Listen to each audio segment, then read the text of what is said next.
Bonsoir à toutes et à tous, je suis heureuse de vous retrouver pour une nouvelle émission de votre programme Chemin croisé. Ce soir, j'aimerais partager en un premier temps la découverte du linguiste et anthropologue Benjamin Lee Whorf sur le langage et le pouvoir des mots pour établir un pont avec cette découverte et un verset coranique fort et puissant. Il étudie le langage des Hopis d'Amérique du Nord, le peuple de la paix, voisin des Navajos, vivant dans le nord-est de l'Arizona. Et il conclut que ces derniers vivent en harmonie car ils vivent dans le moment présent. Ils n'ont pas de mots pour décrire le futur et n'ont pas de mots pour décrire le passé. Leur langage, leur langue est basée sur le moment présent et leur vision du monde induit que tout soit connecté. Aussi, ils vivent sur deux piliers grandissimes. D'abord, l'harmonie, unité, organisation, puis ensuite la coopération, collaboration humaine, sens du partage, vouloir le bien pour tous. Par la suite, nous retrouvons tout ce que nous avons reçu comme recommandation à la révélation du Coran par le biais du prophète, afin justement d'être en paix et de vivre sur ce chemin de bonheur en harmonie et dans la coopération. Ce peuple des Hopis, cette communauté, travaille de façon coopérative et partage une vision du monde harmonieuse, inclusive, bienveillante et optimiste. Aujourd'hui, en neurosciences, nous savons que penser et prononcer des mots positifs octroie et procure et confère ouverture, développement et résilience de l'être. Et cela aujourd'hui, tous le faisons, en conscience ou pas. En effet, la répétition érudite constante de pensée établit de nouvelles connexions neuronales et plus ces pensées sont utilisées, plus elles se renforcent en nous et nous habitent. L'épigénétique combinée aux neurosciences prouve que notre cerveau crée durant notre vie de nouvelles connexions et active ainsi de nouvelles zones d'apprentissage et de cette façon, nous transformons continuellement notre schéma neuronal et cela est source d'espoir, d'évolution, de pouvoir, de libre arbitre et de dignité, comme pour le peuple des Hopis. Le pouvoir de pensée positive élargit le panorama et le champ de conscience vers une gamme de pensées créatrices et cela est un don. J'aimerais faire le parallélisme avec l'islam, expliquer que ce qui est dit en neurosciences, nous le vivons en islam. Toute cette démarche religieuse musulmane qui consiste en prière, à dire des phrases positives de gratitude, de pardon, d'espoir, d'acceptation, de louange, alhamdulillah, bismillah, la hawla wa la quwwata illa billah, inshallah. Ce sont des phrases positives, des prières qui créent de l'espoir, de l'amour et de la sécurité. La pensée positive en attire d'autres. L'enjeu est d'imprimer en notre subconscient le bien en chaque mot et en chaque parole. Le but est d'utiliser des affirmations et non des négations et de diminuer les ruminations mentales puis se focaliser sur une énergie positive. Ce pouvoir des mots, il nous a été enseigné. Dans le Coran, il est dit que Dieu a honoré le fils d'Adam. Et dans Surat Al-Baqarah, verset 31, il nous est dit « Et il a enseigné à Adam tous les noms, puis il les a présentés aux anges et dit « Informez-moi des noms de ceux-là, si vous êtes véridiques. » Les noms ici, dans ce verset, désignent les noms de Dieu. Ils ont cette puissance créatrice, car ces noms procurent paix et sécurité. Et je vais m'attarder un instant sur deux noms en particulier pour illustrer ma réflexion. Le premier, le très miséricordieux, il offre la béatitude éternelle à ses serviteurs dévoués. Il octroie aux croyants une demeure de paix éternelle et illumine leur cœur. Notre objectif n'est pas de briller de façon individualiste et égoïste. Notre objectif est d'illuminer. Dans une démarche de don, de partage, inclusive, aimante, généreuse, et ce nom divin est considérable pour ce but. En effet, la différence d'Ar-Rahman est, selon l'avis de la majorité des exégètes, l'attribut divin Ar-Rahim concerne exclusivement les croyants.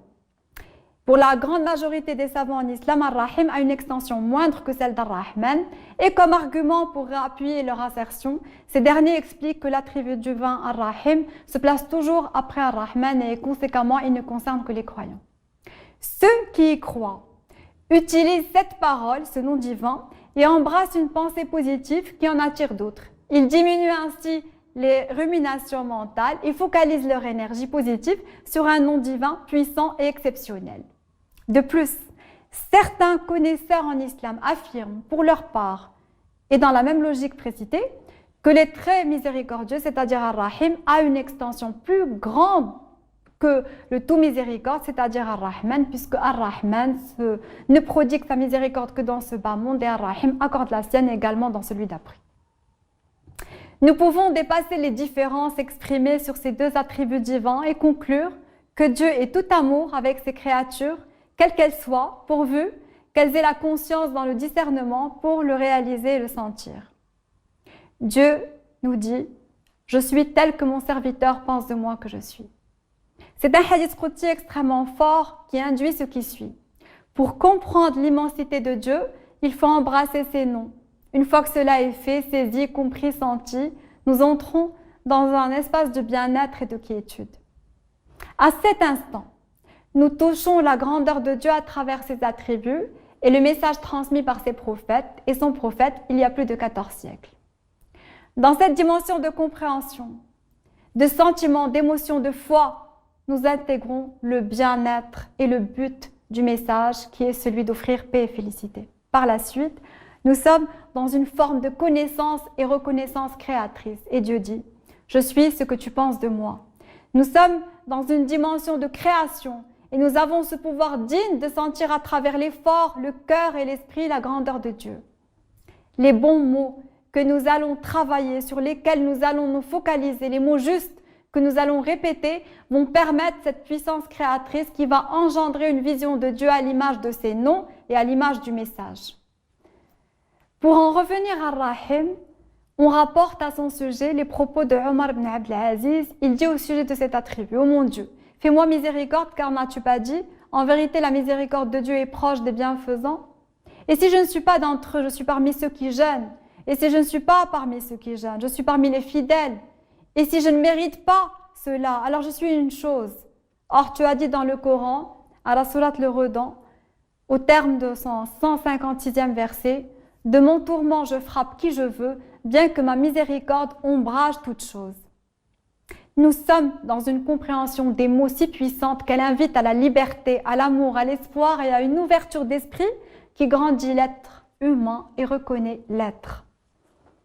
Ces paroles de Omar ibn Abdel Aziz sont intenses et manifestent toute la dimension de clémence, de compassion, de bonté qui est contenue dans les deux attributs divins que sont le très miséricordieux et le tout miséricordieux. Les versets coraniques et la tradition prophétique nous enseignent que la miséricorde de Dieu dépasse sa colère. Même le paradis a été nommé par Dieu miséricorde. Dans la famille de Imran, au verset de son 107e verset, il est dit « Quant à ceux de qui les faces auront blanchi, eh bien, ils habiteront la miséricorde de Dieu pour l'éternité. En fait, ils habiteront le pardon pour se libérer. Ils habiteront l'amour pour se consoler. Ils habiteront le sens du partage pour grandir.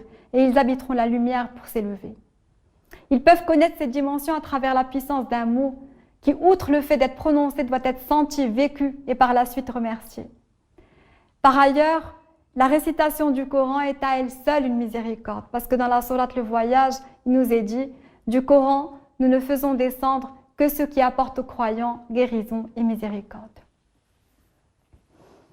En fait, ce nom divin a même été qualifié pour le prophète, et il a été dit il vous est venu un envoyé élu parmi vous, lourdes lui sont vos fatigues, vous êtes sa passion, aux croyants vend sa tendresse et sa miséricorde.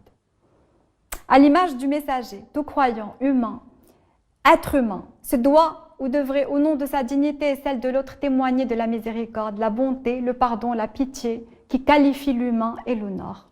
Parce que l'humanité s'apprend et la miséricorde se travaille. Le deuxième nom, puissant, que j'aimerais citer est Al-Wahhab. Il est l'un des plus beaux noms de Dieu. Son dérivé hiba signifie un don qui n'exige aucun avantage qui le compenserait. Et dans le Coran, il nous est dit au sujet de cet attribut, si vous comptiez les bienfaits de Dieu, vous ne sauriez pas les dénombrer. Nous sommes dans l'incapacité d'énumérer tous les bienfaits dont Dieu nous parle.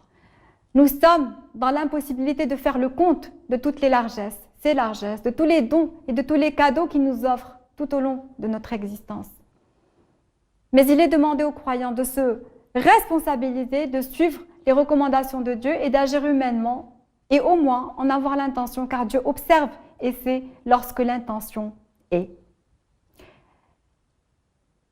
Al-Wahhab promet un paradis, une grâce que l'on peut imaginer ici ou ailleurs, indicible.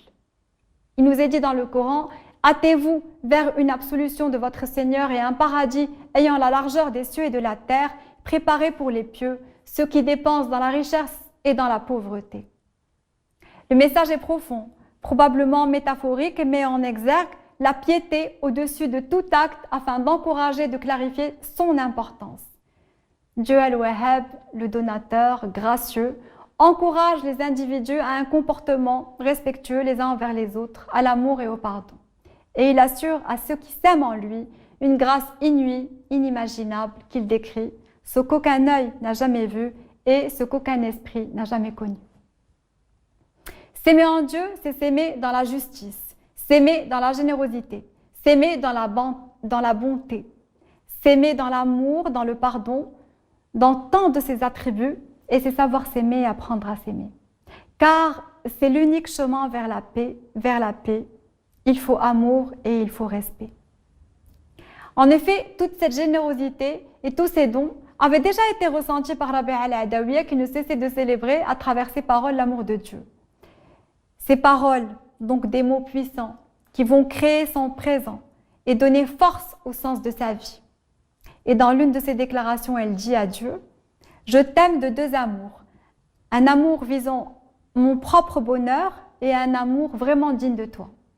Quant à l'amour de la passion, c'est que je ne m'occupe à ne penser qu'à toi. Et quant à l'amour vraiment digne de toi, c'est que tes voiles tombent et que je te vois.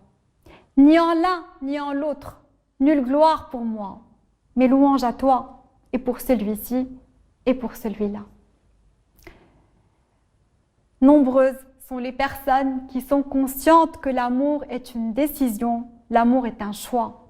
Choisir de s'aimer pour savoir aimer. Je me souviens de cet écrivain espagnol qui dit que celui qui ne choisit pas en premier de s'aimer dans le respect et la générosité ne saura pas aimer. Comme si la première définition de l'amour que nous aurons est celle que nous connaissons et celle que nous nous octroyons. Donc par la suite, si nous savons nous aimer, eh ben, nous attendrons de l'autre le même amour et jamais moins en intensité, jamais moins en force et jamais moins en qualité. Dieu nous apprend à nous aimer, car avec ces mots puissants, ces paroles, ces prières que nous intégrons aussi que nous sommes dignes de son amour. Et si nous le sommes, si nous sommes dignes de l'amour de Dieu, de quel autre amour nous ne le serions pas? Un sage dit, celui qui conçoit qu'il puisse avoir un meilleur ami que Dieu, sa connaissance en Dieu est déficiente. Et celui qui conçoit qu'il puisse avoir pire ennemi que son âme, sa connaissance de lui-même est aussi déficiente. Le pouvoir des mots, que ce linguiste a découvert, la force et la puissance créatrice des mots, nous est aussi dite et exprimée, présentée à travers ce hadith, dans lequel le prophète Muhammad sallallahu alayhi wa sallam enseigne, celui qui dès le matin se lamente sur ses conditions de vie difficiles se plaint de son Seigneur. Celui qui dès le matin est triste à cause d'une affaire de ce bas monde se met en colère contre son Seigneur. En fait, ici, il est question d'éduquer, de limiter la peur, d'encourager le sentiment de joie du moment, la joie de l'instant et la joie sur le chemin de vie. Tout le message prophétique est constamment là à nous encourager. Il y a plus de 14 siècles, à l'utilisation des bons mots, ce qui permet de guérir, de soigner, d'être heureux dans cette quiétude et sérénité. Et dès l'avènement de l'islam, le langage a été signalé, le langage affecte comment je vois les choses et me permet de mieux les sentir. Le langage est impressionnant, fondamental. Il permet tout et peut détruire comme il peut construire. Il permet des ponts et le pont le plus important est celui qui lie notre être. Les mots séparent, les mots divisent, les mots unissent. Ils donnent sens à la vie, donnent le sourire et l'espoir. Je me souviens que j'employais souvent le mot « peur » en relation à Dieu et ça me gênait terriblement. Puis, en essayant de comprendre mieux, j'ai compris que le terme « crainte révérentielle » qui associe respect, amour, pudeur était bien plus approprié. Le langage, le mot, affectait mon sentiment de foi. Il était pour moi nécessaire de placer le bon mot afin de ressentir la bonne émotion.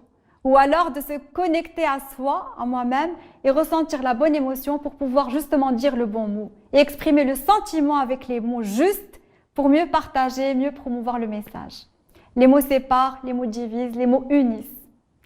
Avant de terminer, j'aimerais juste vous raconter une petite histoire qui illustre en fait une prière d'une tradition du Nouveau-Mexique, une prière de beauté des Navarros qui voit la beauté justement au-delà de l'esthétique. Pour eux, c'est une force de la nature qui nous change en sa présence. Et quand nous pensons ou sentons que quelque chose est beau, et ben, ce sentiment de beauté, selon le narrateur de cette histoire qui est Greg Braden, ben, ça va changer la chimie dans notre corps. Et nous nous retrouvons une fois encore avec la force du mot, le sens du mot et l'impact qu'il peut et a sur notre être. Le fait de comprendre la beauté comme une force fait qu'en toute chose, nous pouvons voir la beauté et en extraire la force, car l'enseignement est une force et en toute chose, nous pouvons sortir un enseignement. Et c'est là la beauté en fait. La beauté avec laquelle nous décidons de vivre aujourd'hui, quelle est-elle? Celle de l'esthétique, des standards de beauté que nous connaissons sur les réseaux sociaux, où elle n'a pas à être exclue, oui, absolument, elle n'a pas à être exclue de notre quotidien, mais elle n'a pas non plus à en habiter tous les champs. Parce qu'il existe déjà en chaque chose la beauté et nous ne devons pas la créer, mais la trouver en toute chose. C'est notre choix de voir à travers les regards profonds la beauté et d'être dans une démarche profonde, inclusive et judicieuse. Elle est à notre service, la beauté. Elle nous renforce, elle nous guide, elle nous forme. La beauté est Dieu. Les soufis disent que si nous savons le beau et le recherchons, c'est que nous avons vu Dieu et que nous en avons la nostalgie. Je parle de ce mot car en fonction de la définition que nous allons lui donner, il va impacter sur nos vies. Nous avons l'opportunité d'intégrer les mots avec une profondeur inouïe. Voilà tout pour ce soir. Merci de m'avoir suivi. J'espère vous retrouver très prochainement, même chaîne, même heure. D'ici là, restez avec nous pour la suite de nos émissions sur Asset Issa et prenez soin de vous. Merci.